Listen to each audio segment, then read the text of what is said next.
Previous year sum பார்த்துட்ருக்கோம். A sum of rupees 800 amounts to rupees 920 in 3 years at simple interest.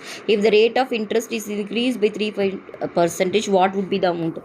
800 ஆனது 3 வருட தனி வட்டியில் மொத்தம் 920 மாறுதான். வட்டி வந்து 3% அதிகரித்தா எவ்வளோ தொகை கிடைக்கும்னு கேட்குறாங்க. இப்போ வந்து ஒரிஜினல் என்ன ஆறுன்னு கிடைச்சா தான் அதுலேருந்து நம்ம ஒரு 3% இன்க்ரீஸ் பண்ண முடியும். ஸோ ஃபஸ்ட்டில் இதில் கண்டுபிடிப்போம். இதில் பாருங்கள் 800லேருந்து அது 920 மாறுது. அப்போ வட்டி எவ்வளோ 120 கரெக்டாக.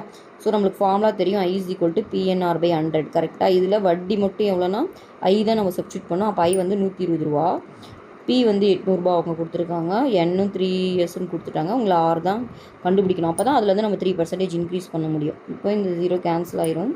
அப்போ R வந்து பார்த்திங்கன்னா 120 / 8 × 3 டேபிளில் கேன்சல் பண்ணிங்கன்னா இது 4 டைம்ஸ்ன்னு வருமா? இதை கேன்சல் பண்ணிங்கன்னா 5 ஓகேவா? 5 8s are 40. ஸோ இப்போ R வந்து உங்களுக்கு 5%ன்னு கிடச்சிருக்கு. ஆனால் அவங்க என்ன சொல்லியிருக்காங்கன்னா இன்னும் 3% இன்க்ரீஸ் பண்ணணும்னு சொல்லியிருக்காங்க. அப்போ R வந்து நம்ம என்னென்னு எடுத்துக்கணும்? 8% எடுத்துக்கணும். 8% எடுத்துக்கிட்டால் கிடைக்கும் தொகை என்னென்னு கேட்டிருக்காங்க. ஸோ 8%க்கு நம்ம இப்போ I கண்டுபிடிப்போம். I வந்து P வந்து 800 3 R வந்து இப்போ 8% 8/100 கரெக்டாக. இப்போ இந்த 2 0 கேன்சல் ஆயிரும்.